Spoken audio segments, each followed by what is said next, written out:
നിങ്ങളുടെ favourite shows ഇനി ഒരിക്കലും മിസ്സാവില്ല. ഇപ്പോൾ C5 കാണും നിങ്ങളുടെ ഫേവറേറ്റ് ഷോസ് തികച്ചും സൗജന്യമായി. ഈ സ്വപ്നങ്ങളൊന്നും ഒരിക്കലും നടക്കാൻ പോകുന്നില്ല. വിക്രം മനുഷ്യനല്ല, പിശാച. രക്തം കുടിക്കുന്ന പിശാച്ച്. വർഷം പോയിരിക്കുന്നത് സ്വർഗത്തിലേക്കല്ല, ആ പിശാച്ചിന്റെ തടവറയിലേക്കാ. വന്ദനയെ തട്ടിക്കൊണ്ടുപോകാൻ നമ്മൾ കൊട്ടേഷൻ കൊടുത്തു. സമ്മതിച്ചോ? സമ്മതിച്ചു. ആ, പക്ഷേ അവിടെ ആ ഒരു കൊട്ടേഷൻ സംഘം മാത്രമല്ല വന്നത്. അത് ശരിയാ. ആ കുട്ടിയെ തട്ടിക്കൊണ്ടുപോകാൻ മറ്റൊരു കൊട്ടേഷൻ സംഘവും അവിടെ വന്നു. അതാരാ? അത് ശരി. അത് താൻ എന്നോടാണോ ചോദിക്കുന്നത്? വല്ല പിള്ളേരെ പിടുത്തക്കാരോ ആയിരിക്കുമോ? പിന്നെ കല്യാണ വീട്ടിലല്ലേ പിള്ളേരെ പിടുത്തക്കാരും നിരന്ന് നിൽക്കുന്നത്.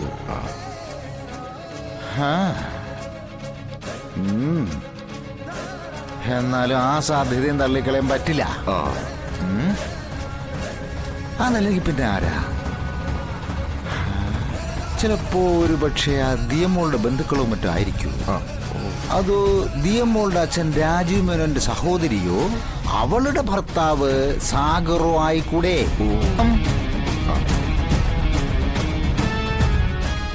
അതല്ലെങ്കിൽ പിന്നെ ഉണക്ക മാധവൻ നായരും അവിടെ ഉണ്ടായിരുന്നു. ഇനി ദിയമോളെ ഇഷ്ടപ്പെടാത്തവർ ചിലപ്പോ അവരുമായി കൂടെ. അത് ശരിയാ. അത് ശരിയാ, ഇത് ശരിയെന്ന് പറഞ്ഞോണ്ടിരിക്കാതെ എവിടെയെങ്കിലും ഒന്ന് ഉറച്ചിക്കും മനുഷ്യ. അതെ, ഏതാണ് ശരിയെന്നുള്ളതൊക്കെ എനിക്ക് അറിയണം.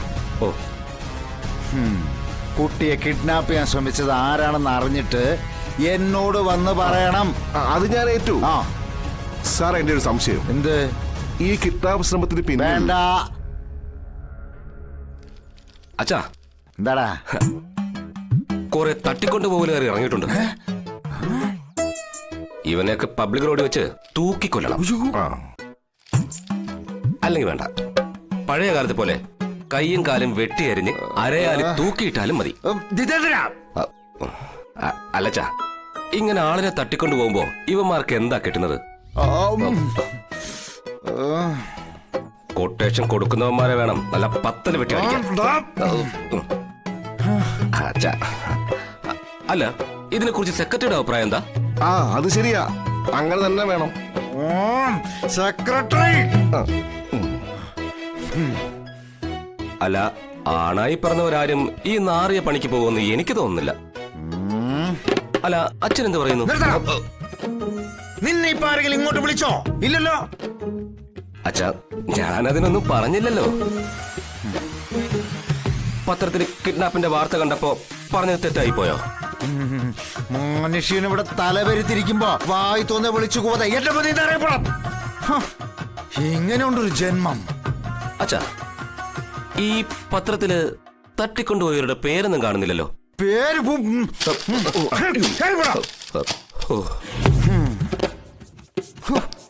ഒരു സന്താനമാണെങ്കിൽ ഞാൻ ബുദ്ധിപരമായി പ്ലാൻ ചെയ്യുന്ന മുഴുവൻ പൊളിച്ചെടുക്കുക. എന്റെ കാശും പോവും.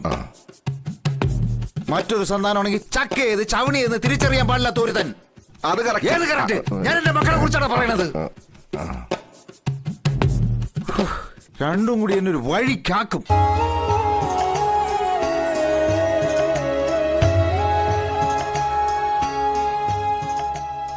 എല്ലാ മക്കളും സുരക്ഷിതരാണ്, എല്ലാവരും ഭാഗ്യശാലികളാണെന്ന് അമ്മയും അച്ഛനും ആശ്വസിക്കുമ്പോ വർഷ പോയത് നരകത്തിലേക്കാണെന്നുള്ള സത്യം ഞാൻ എങ്ങനെ പറയും? എനിക്കതിന് കഴിയുന്നില്ല. വരാൻ പോകുന്ന ആപത്തിനെ മനസ്സിലൊതുക്കാൻ എനിക്ക് ശക്തിയില്ലല്ലോ ഭഗവാനെ.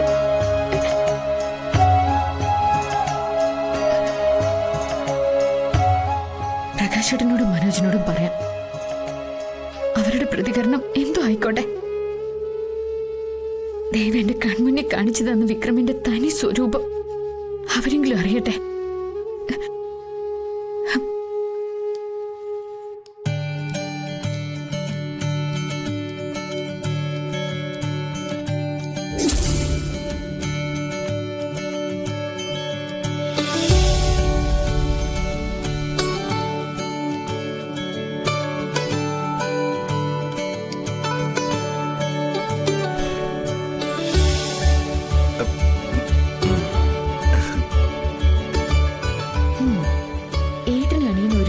സിഗരറ്റ് വലിക്കുന്നത് ഇവിടെ മാത്രമേ കാണൂ.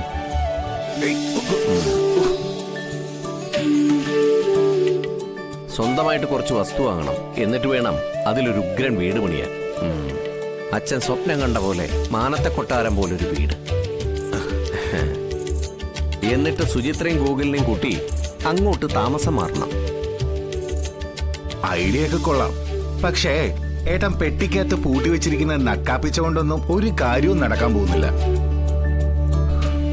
സ്വന്തമായി പറമ്പ് വാങ്ങി വീട് വെക്കണമെങ്കിൽ ബഡ്ജറ്റ് 1 കോടിയിലൊന്നും നിൽക്കില്ല. പിന്നെ എന്ത് ചെയ്യും?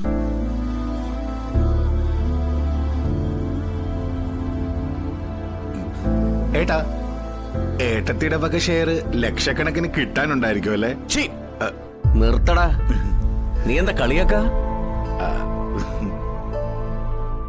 എടാ, എന്റെ ഭാര്യയ്ക്ക് കാൽപ്പണത്തിന്റെ ഷെയർ ഇല്ലാത്തതും നിന്റെ ഭാര്യയ്ക്ക് കോടിക്കണക്കിന് സ്വത്തുള്ളതും തുല്യം തന്നെയാ. ഹരിതയുടെ ഷെയറായി ചില്ലിക്കാശ് പോലും കുറുപ്പ് നിനക്ക് തരാൻ പോണില്ല. അതൊക്കെ തക്ക സമയത്ത് ഒതുക്കിയെടുക്കാൻ ഈ മനോജിനറിയാം. അതൊക്കെ എവിടെ നിൽക്കട്ടെ. പറമ്പ് വാങ്ങാനും വീട് വെക്കാനും ഏട്ടൻ എവിടുന്നാ പണം? ആദ്യം അതറിയട്ടെ. എടാ, കാൽ കാശ് പോലും പലിശയില്ലാതെ കോടിക്കണക്കിന് പണം വിക്രം എനിക്ക് കടം തരും. തഞ്ചത്തിൽ വർഷയെ കൊണ്ടത് സംഘടിപ്പിച്ചെടുത്തിരിക്കും ഈ പ്രകാശൻ. അങ്ങനെ പറമ്പും വീടുമായി സ്വന്തം കുടുംബജീവിതം തുടങ്ങിക്കഴിഞ്ഞാൽ എടാ, വിക്രം എന്റെ സ്വന്തം അളിയനാ. കടം തന്ന പണം അളിയൻ തിരിച്ചു വാങ്ങാനും പോണില്ല. അങ്ങനെ പ്രകാശന് വീടായി പറമ്പായി 10 പൈസ പോലും സ്വന്തം പോക്കറ്റിൽ നിന്ന് ചോരുന്നതുമില്ല. അതാടാ പ്രകാശന്റെ ബുദ്ധി. എന്നാ എന്റെ ഭാവി സ്വപ്നവും വിക്രമിനെ കേന്ദ്രീകരിച്ച് തന്നെയാ. ഒരു സ്റ്റാർട്ടപ്പ് ബിസിനസ് തുടങ്ങാനുള്ള പണം വിക്രം എനിക്ക് തന്നിരിക്കും. ഓ പിന്നെ, ഒരിക്കലും സ്റ്റാർട്ടാവാത്ത നിന്റെ സ്റ്റാർട്ടപ്പ് ബിസിനസ് അതൊന്നും നടക്കാൻ പോകുന്നില്ലടാ. നിന്റെ അമ്മായിച്ചൻ കുറിപ്പില്ലേ, 5ന്റെ പൈസ പോലും നിനക്ക് തരാൻ പോകുന്നില്ല. ഹരിത തരുന്ന നക്കാപ്പിച്ചേൻ പറ്റിക്കൊണ്ടേ അവളുടെ പിന്നാലെ മണിയടിച്ച് നടക്കാനാ നിന്റെ വിധി. കളിയാക്കിക്കൂ. ലോകത്തുള്ള സകല മഹാമാരും ഇതുപോലുള്ള ചീപ്പ് കൊച്ചാക്കലിന് വിധേയരായിട്ടുണ്ട്. ഇത് കളിയാക്കലല്ല, എന്റെ ഉയർച്ചയിലേക്കുള്ള പിന്താങ്ങലായി ഞാനിതിനെ കാണുന്നു. ഇൻസ്പിറേഷൻ. ഓ പിന്നെ, ഏട്ടാ നോക്കിക്കോ, എനിക്കും ഒരു നല്ല കാലം വരും. എന്റെ സമയവും തെളിയും.